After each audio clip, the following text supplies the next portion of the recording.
जय हिंद। स्वागत है आप सभी का आपके अपने यूट्यूब चैनल अमृत एकेडमी पे। हम लोग अपना सीटेट पेपर 2 के लिए मैथ और साइंस की प्रिपरेशन कर रहे हैं। और जो लोग चैनल पे नए हैं उनके लिए मैं बता देना चाहता हूँ, आपके इस चैनल अमृत एकेडमी ऑफिशियल यूट्यूब चैनल पे हम लोग हर तरीके के टीचिंग एग्ज़ाम्स की प्रिपरेशन करते हैं।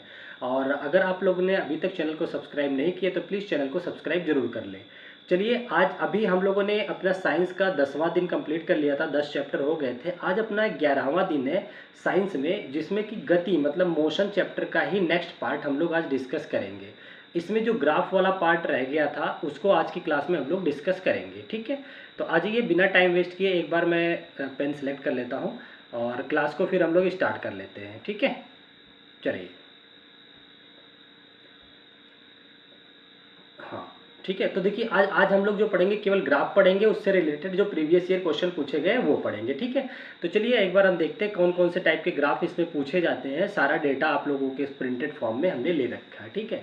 देखिए, हम लोग जो ग्राफ पढ़ेंगे आज, दो तरीके के ग्राफ हम लोग पढ़ने वाले हैं। एक आपका होगा वेलोसिटी टाइम ग्राफ, ठीक है।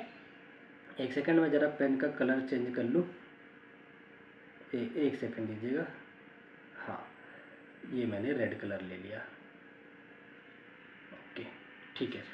देखिए, पहला जो हम लोग पढ़ेंगे, एक तो दूरी और समय का ग्राफ पढ़ेंगे, दूसरा हम लोग वेलोसिटी और टाइम का ग्राफ पढ़ेंगे, ठीक है ना। तो देखिए, दूरी और समय का ग्राफ इसी को बोला जाता है दूसरे भाषा में डिस्प्लेसमेंट मतलब विस्थापन और समय का ग्राफ, दोनों एक ही चीज़ है।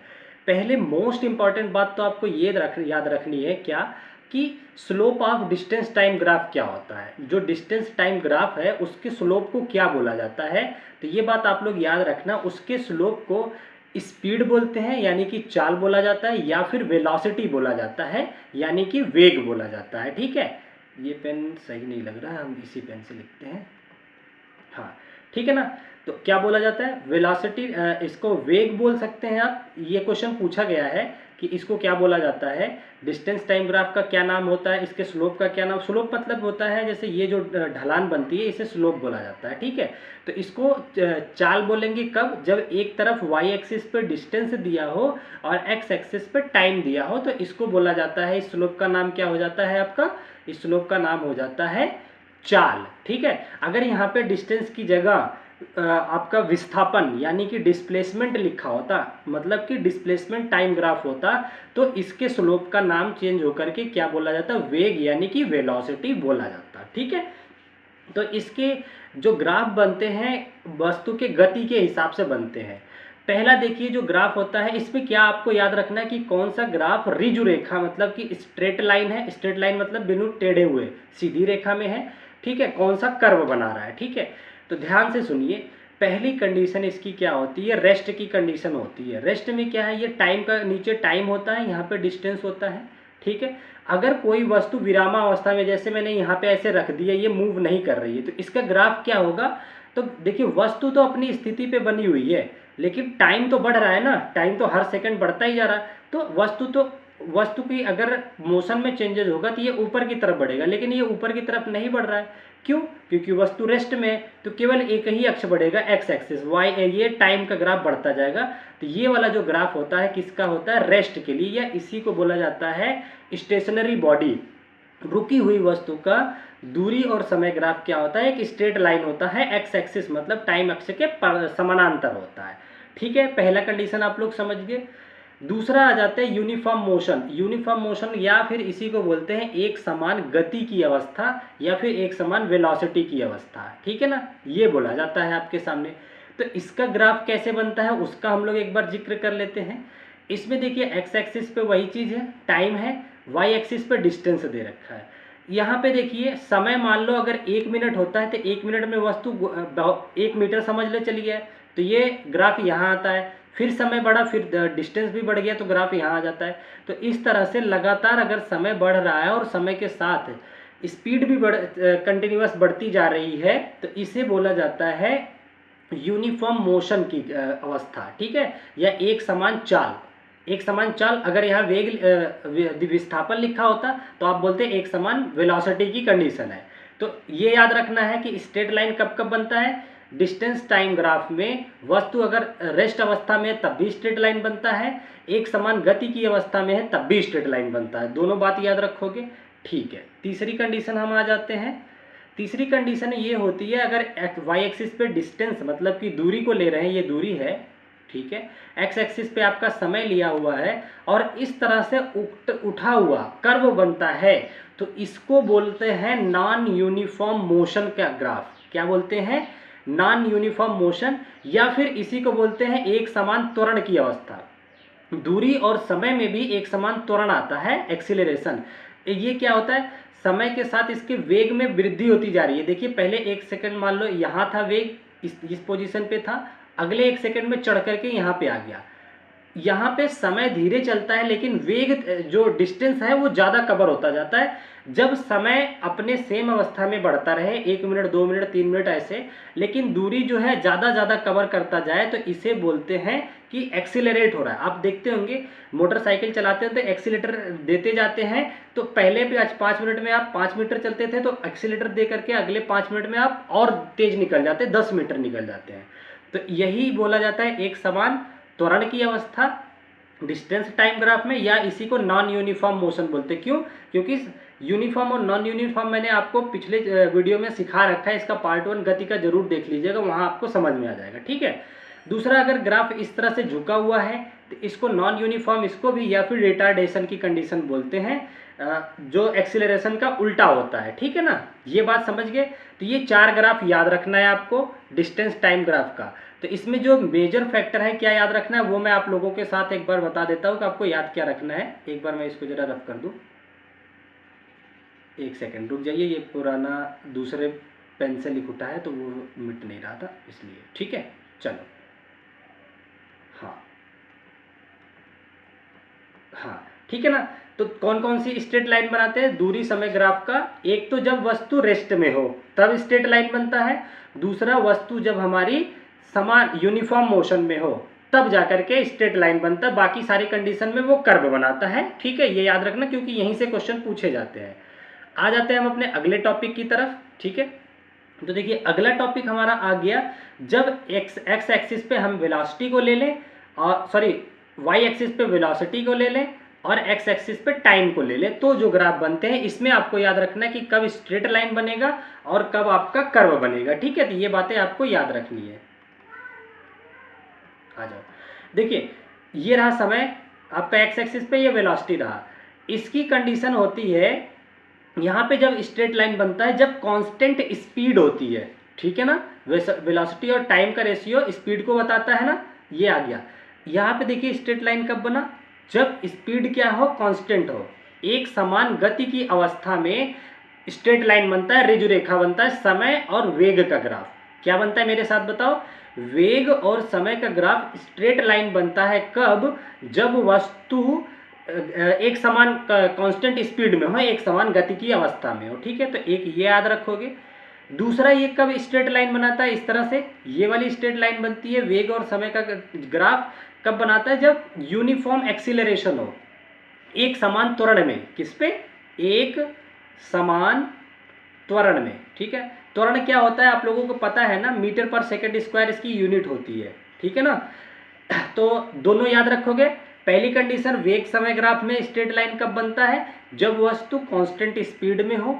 दूसरी, यूनिफॉर्म एक्सीलरेशन की कंडीशन में भी स्ट्रेट लाइन बनता है। और एक जब डिस्टेंस टाइम का बताया था वहाँ पे यूनिफॉर्म एक्सीलरेशन पे दूसरा ग्राफ बना था, कर्व बना था। यहाँ देखिए ये वाला भी यूनिफॉर्म एक्सीलरेशन का है, लेकिन ये डिस्टेंस टाइम ग्राफ के लिए है। वहीं पे अगर वेग समय का आ जाता है तो यूनिफॉर्म के लिए आपका इस तरह से आ जाता है, यूनिफॉर्म एक्सीलरेशन आपका सीधी लाइन बन जाती है, ठीक है। तो ये दोनों ग्राफ याद रखोगे, अभी क्वेश्चन कराऊंगा तो सब क्लियर हो जाएगा। अच्छा, अब अगला आ जाता है आपका नॉन यूनिफॉर्म एक्सीलरेशन। क्या है? Non uniform acceleration. इसमें भी वाई एक्सिस पे वेग दिया हुआ है, वेलोसिटी, एक्स एक्सिस पे आपका समय दिया हुआ है, ठीक है। यहाँ पे जो ग्राफ बनता है इस तरह से कर्व लाइन बनता है। ये कब बनता है? जब एक्सीलरेशन नॉन यूनिफॉर्म हो, मतलब त्वरण जो है असमान उससे बढ़ रहा है, असमान गति से बढ़ रहा है त्वरण आपका, ठीक है। तो इसको बोलते हैं नॉन यूनिफॉर्म एक्सीलरेशन की कंडीशन। तो कर्व कब बनता है? वेग समय ग्राफ में। वेग समय ग्राफ में कर्व तब बनता है जब एक्सीलरेशन नॉन यूनिफॉर्म हो। या फिर रिटार्डेशन हो तब भी कर्व बनता है, ठीक है। यहीं पे एक ग्राफ और आपको याद रखना है, ये वाला ग्राफ, ये मैंने बना रखा है। चलो मैं एक बार फिर से नीचे बना के दिखा देता हूँ आपको। यहाँ पे देखिए, अगर वेलोसिटी टाइम का ग्राफ है, एक्स एक्सिस पे आपको टाइम दे दे, वाई एक्सिस पे आपको वेग दे दे, और आपसे पूछे कि वस्तु रेस्ट अवस्था में है, तो कोई वेग होगा ही नहीं। रेस्ट अवस्था में इसका मतलब वेग 0 होना चाहिए, ठीक है ना। तो वाई एक्सिस पे कुछ नहीं चलेगा, लेकिन समय तो बढ़ रहा है ना, समय तो कभी रुकेगा ही नहीं, ठीक है। इसीलिए कोई भी ग्राफ आप देखते होंगे, समय की कंडीशन पे कभी स्टॉप नहीं होता, क्योंकि समय तो कभी रुकता ही नहीं है ना। तो समय तो बढ़ेगा, लेकिन इसका वेग शून्य रहेगा। क्यों? क्योंकि ये रेस्ट में है, तो रेस्ट में है, ठीक है ना, रेस्ट की कंडीशन। तो वस्तु जब वेग समय ग्राफ उसका कैसा होता है, ऑन द एक्स एक्सिस पे हो जाता है, टाइम वाली लाइन पे ही हो जाता है, रेस्ट की कंडीशन में, ठीक है, समझ गए। तो आपसे अभी क्वेश्चन पूछेगा किस किस अवस्था में स्ट्रेट लाइन बनती है, किस में नहीं बनता। तो प्रीवियस ईयर क्वेश्चन कुछ हम डिस्कस कर लेते हैं, आ जाइए फटाफट से, ठीक है। एक सेकंड, ये पेन पुराने वाले मार्कर से चल गई है, रुक जाइए, मैं इसको थोड़ा सा रब कर देता हूँ सबको, ठीक है। एक सेकंड का टाइम दीजिए, वरना अच्छा नहीं लग रहा है, कन्फ्यूजन हो रहा है कि ये कहाँ से पेन चली हुई है। एक्चुअली इस पर हमने 2 तरीके के मार्कर इस्तेमाल कर लिए ना, इस वजह से, ठीक है। ये हट गया आपका। अब हम आ जाते हैं अपने ओरिजिनल मार्कर पे, यहाँ से,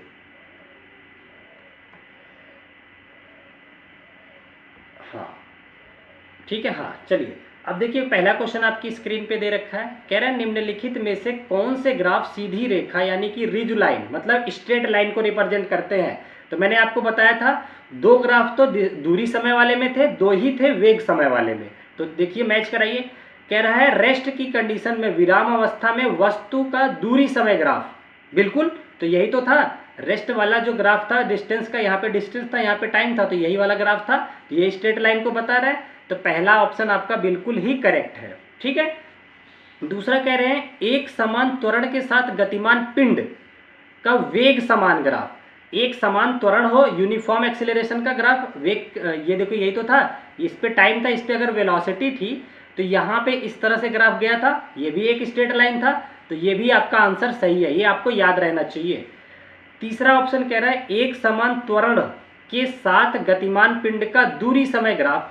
अच्छा बताओ, एक समान त्वरण के साथ कभी ये स्ट्रेट लाइन बना था क्या? आप कहोगे नहीं सर, एक समान त्वरण का तो ये तो था ही नहीं। यहाँ पे देखिए, एक बार मैं फिर से दिखा देता हूँ, देखिए ये रहा दूरी समय ग्राफ का यूनिफॉर्म एक्सेलरेशन, तो इस तरह से कर्व बनता है। लेकिन इसने सी ऑप्शन में क्या दे रखा है, ध्यान से देखिए, इसने दे रखा है कि एक समान त्वरण मतलब गतिमान का पिंड दूरी समय ग्राफ, तो ये तो स्ट्रेट लाइन नहीं होता, तो ये ऑप्शन कट गया आपका। डी कह रहा है विराम अवस्था में पिंड का वेग समय ग्राफ, विरामावस्था में पिंड का वेग समय ग्राफ की बात किया है आपसे, तो बताइए जरा विरामावस्था में कैसा बना था, वेग और समय का विरामावस्था का ग्राफ कैसा बना था।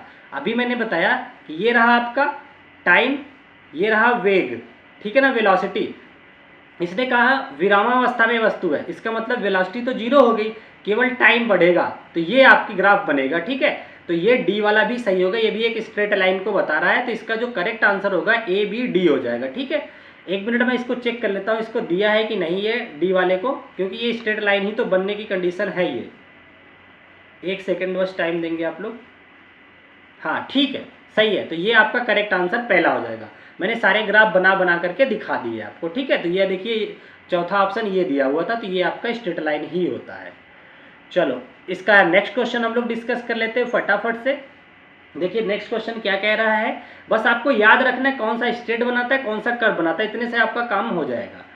यहाँ पे देखिए आपके सामने कह रहा है कि किसी वस्तु का दूरी समय ग्राफ, डिस्टेंस टाइम ग्राफ, मतलब एक्स पे तो टाइम होगा, वाई एक्सिस पे डिस्टेंस होगा, दूरी ग्राफ, एक सरल रेखा, इसकी गति की अवस्था के संदर्भ में निम्न में से क्या निष्कर्ष निकलता है। अगर बताओ स्ट्रेट लाइन कब कब बनती है, एक स्ट्रेट लाइन बनती है रेस्ट वाली, ठीक है ना, विरामावस्था की। दूसरी स्ट्रेट लाइन कब बन रही थी, डिस्टेंस टाइम ग्राफ का बताइए, 2 बने हुए थे ना। दूसरा एक था आपका ये वाली कंडीशन, रुको मैं यहाँ पे दिखा देता हूँ ताकि आपको याद रहे। दूरी समय ग्राफ ये रहा, स्ट्रेट लाइन देखिए कब आया, जब स्पीड और टाइम यूनिफॉर्म मोशन की कंडीशन पे 2 ही बार में स्ट्रेट बन रहा है। तो ये यहाँ पे क्वेश्चन पे हमसे यही पूछ रहा है, ध्यान से जरा देखिए, यहाँ पे ये कह रहा है कि देखिए किसी वस्तु का दूरी समय ग्राफ एक सरल रेखा है, मतलब स्ट्रेट लाइन है, तो उससे क्या निष्कर्ष निकलता है? उससे निष्कर्ष यही निकलता है कि वस्तु रेस्ट पे होगी या फिर एक समान गति में होगी।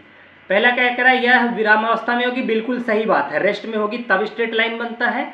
दूसरा यह कह रहा है कि एक समान चाल से गति कर रही है, ये भी बिल्कुल सही बात बोल रखा है, तब स्ट्रेट लाइन बनता है दूरी समय ग्राफ।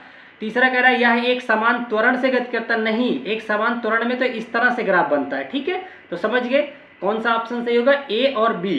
तो ए ऑप्शन, ये वाला सेकंड ऑप्शन बिल्कुल करेक्ट हो जाता है, समझ गए। तो यही बात आपको याद रखनी है कि कब कौन सा ग्राफ इसका बनता है। यहाँ तक किसी को कोई दिक्कत नहीं? तो आज हमने अपना जो ग्राफ का बचा हुआ टॉपिक था गति वाले चैप्टर से, वो भी कंप्लीट कर लिया है। और आपको क्या करना है, बस चैनल को सब्सक्राइब करके रखना है, एक एक क्लास को कंटिन्यूअस देखते रहिए। इसके बाद अब हम लोग नेक्स्ट क्लास में अपना मैथ का एक चैप्टर करेंगे, फिर एक चैप्टर साइंस का। इस तरीके से करते करते नवंबर लास्ट तक मैं आपका पूरा कोर्स एकदम एनसीईआरटी के बेस पे कंप्लीट करवा दूंगा। बस आपको एक आधी बच्चे को शेयर करके जोड़ के रखना है, ठीक है, ताकि मेरा मनोबल बना रहे, आप लोगों के कंटेंट को मैं ऐसे ही पेड क्लास की तरह पढ़ा दूँ एक एक चीज़। ठीक है, तो चलिए bye bye, take care, thank you so much, फिर मिलते हैं अपनी नेक्स्ट वीडियो में। जय हिंद।